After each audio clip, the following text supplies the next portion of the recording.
Oh, 'di ba, nag-ayos pa, nagpaganda pa muna si ate mong girl. Okay, so welcome to another video dito sa ating channel. This is episode 3 of our wellness series. And I know, dapat parang every 5 days, yun ang in-aim ko na dapat meron tayong na-upload na video. Pero kung napapansin nyo, it took me like more than a week since my last upload. Kasi syempre, ang awkward naman, I'm talking about wellness, tapos biglang hindi naman ako well, 'di ba? If you're going to watch the previous video, I was already on set of an ubo and sipon. Imagine niyo dito sa pamilya namin, ako yung pinakahuling nagkasakit. Eventually, it caught up to me. So, yun. I'm only human. 'Di ba? So, at least alam ko normal ako kasi nagkakasakit pa rin ako. 'Di ba? Anyway, so yun, I got sick. And I just feel that a, it's not very good for the brand. Brand talaga, no?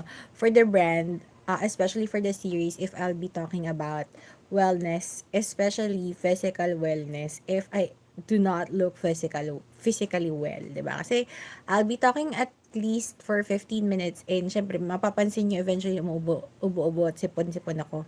Lalo pat it's a live stream, hindi naman tayo recorded. So that's the reason why. And now, let's just get back to where we left off. So, we've been talking about physical wellness.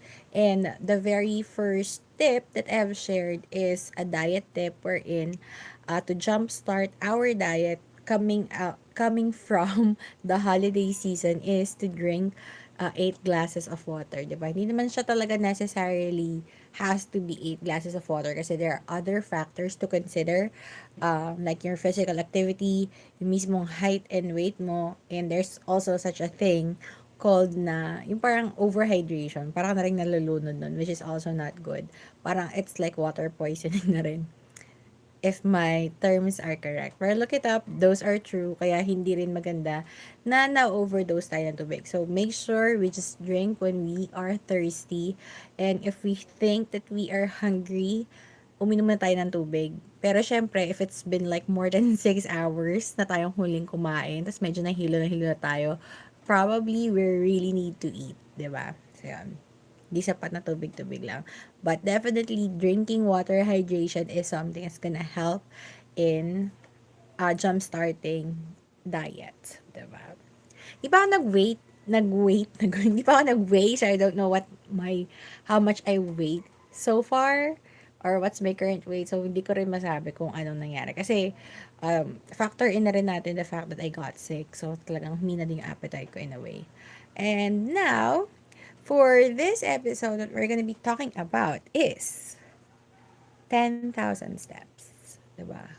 Is it true? Talaga ba nakakatulong siya sa weight loss? I personally have tried doing that for 30 days last year. Like, um, I think July, August ba yun? Basta at some point in time, talagang ginagawa ko yung 10,000 steps. And I'll be sharing with you throughout this video my experience.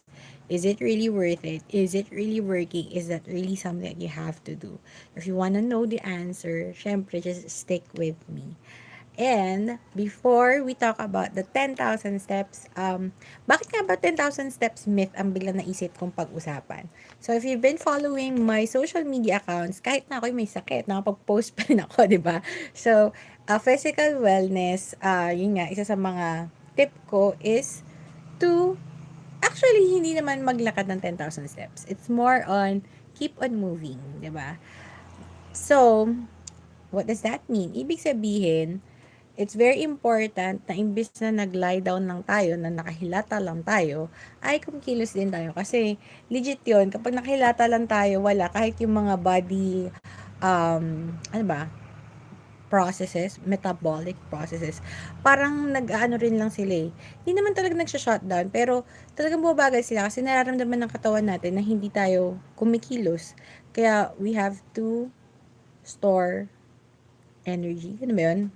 Hindi ko na matanda yung sciences nun. But, yung physiological nun is, parang bumabagal din tayo kasi hindi naman tayo gumagalaw. Kasi nga, hindi, kumbaga, hindi naman, to put it in layman's terms, parang, if hindi ka naman kumikilos, bakit ka magbo-burn ng energy, 'di ba? Pero pag kumikilos ka, syempre, yung katawan mo nasasabihin na, uy, kailangan mag-burn ng energy para magawa mo yung activity na ginagawa mo.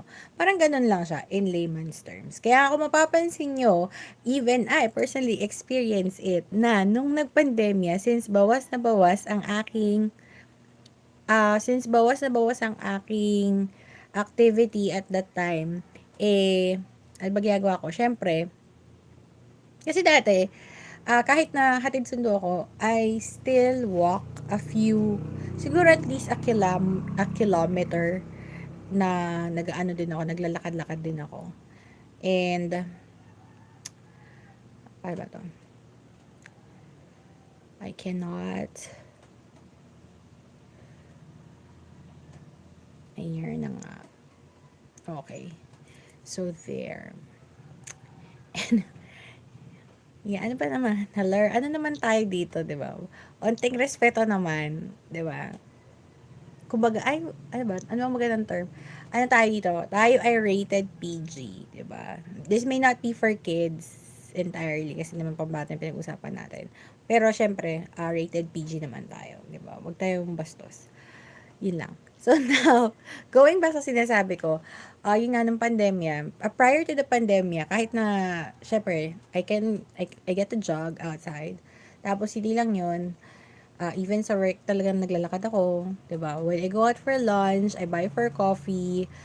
Pag bababa ako ng sasakyan, naglalakad ako, bumibili ako ng kape, then I go to, before I was smoking, I go to the smoking area. Medyo malayo-layo rin siya sa office ko. So, marami akong activities noon. Tapos, I also take the stairs kasi parang ilang floors lang naman yung pagitan, imbis na mag-elevator pa ako. So, yun. So, syempre, when I was working from home, hindi na ako pupunta ng USIhan, number one. Siguro, akit manaog na lang ako, yun na lang yung pinaka-most na activities ko. Pero, syempre, nakakatamad yun. Tapos, I don't commute anymore. Or, kung may sasakyan man, kami dati, kasi sinusunod nga ako ng papa ko sa may parking space nun sa festival mall. Siyempre ngayon, I don't have to do those things. I don't have to walk there kasi wala, dito lang ako sa bahay. Siguro ang pinakalakad ko na lang kwarto hanggang opisina ko. Ganun naman kalayo yun. Ilang metro lang yun. 'Di ba? So, napaka ano ng activity ko talaga. Bawas na bawas. Nung nag-uumpisa pa ako ng work from home, since sarili kong gamit yung ginagamit ko, sarili kong laptop, syempre, ito lang talaga ako sa kwarto ko. So, talagang, wala pang 10 steps literal yung ginagawa ko sa isang shift. Kasi nga, okay, tapos, um, break, higa muna sa kama, ganun, lunch, minsan kumakain, minsan tutulog lang kasi nantok, 'di ba? But anyway, so yun. Yun ang ating ginagawa back then. Kaya naman, syempre, since I'm not moving anymore, wala na. Diba? Nag-ano na tayo. Talagang tumulong sa gain, sa pag-gain ng weight. Tapos, syempre, nahirapan pa ako sa pag-jogging outside before kasi pinagbawal, diba? Tsaka ingat na rin. Kasi ito, recently, I just got my treadmill. So, may time tinatamad pa rin, pero at least ngayon, bawas na yung excuse kasi meron na ako. Parang, like, anytime I can really do it. All I really have to be is motivated. So, speaking of motivation, di ba, 10,000 steps, napakadami nun, di ba? So, how are we gonna do it? How do you keep yourself motivated on doing that? Number one, get simpler goals, di ba? If you really cannot do 10,000 steps kasi hindi ka sanay, start with 1,000. Start, then move to 2,000, then move to 5,000, and then get to 10,000. Tandaan mo, you are farther from your goal when you really don't do anything at all. Diba? And then number two, focus on yourself. Kasi minsan may tendency tayo na isipin natin 10,000 steps, kayang-kaya niya, kayang-kaya ng, kunwari, you're watching a YouTube video. Ako doon ako nag-start before watching YouTube videos. They help me reach 10,000 steps.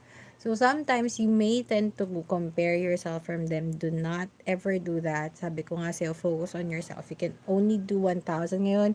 Tapos you want to challenge yourself, kahit na 1,001 lang yan, celebrate that small win. Kasi, tandaan mo, before you were not even doing 100 steps. Tapos now you're doing 1,000. That's great, di ba?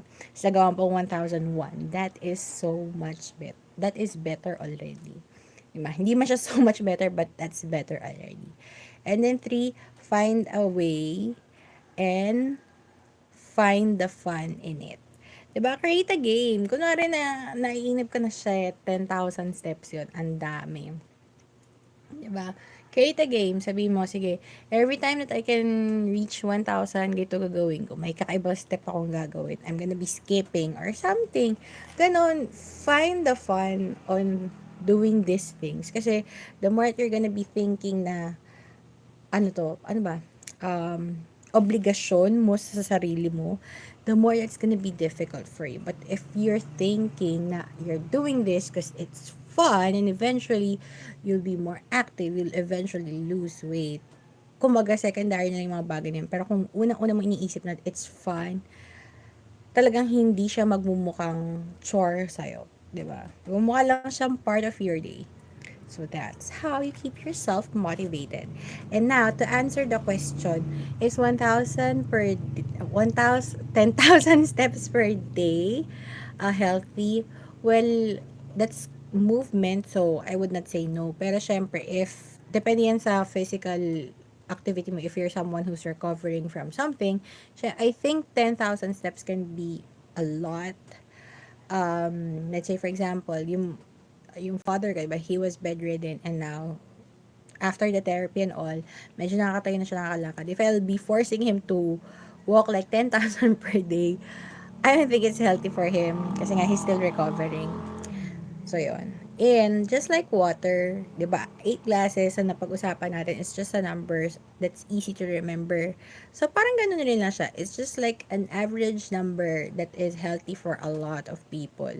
It may not be for all, pero for most. Kaya nga average eh. So, yun. It's just a good number to encourage people to keep on moving, di ba? So, when we keep on moving, it improves heart health and also physical activity boosts the release of endorphins, which of course helps us improve our moods.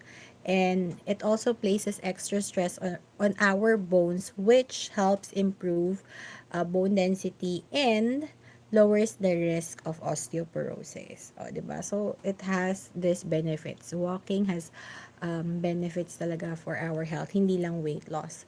So, now, sharing my experience, diba sinabi ko nga sa inyo, nagawa ko siya 30 days, did I lose weight? I'll be honest with you.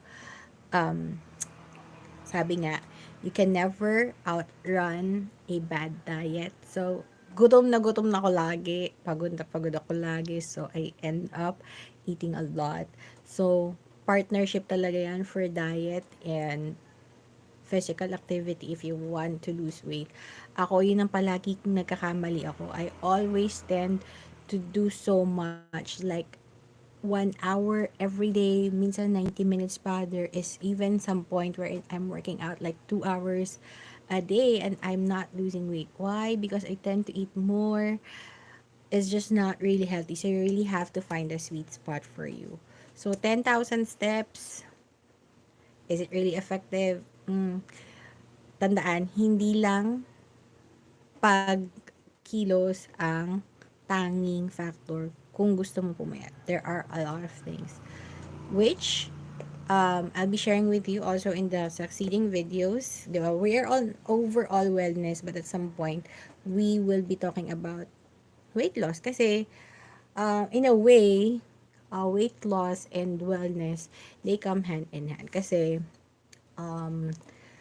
if you're doing, parang minsan, isa sa mga benefits ng pagiging healthy and well, ang weight loss. So, minsan, talagang papasok siya, mapag-uusapan natin siya.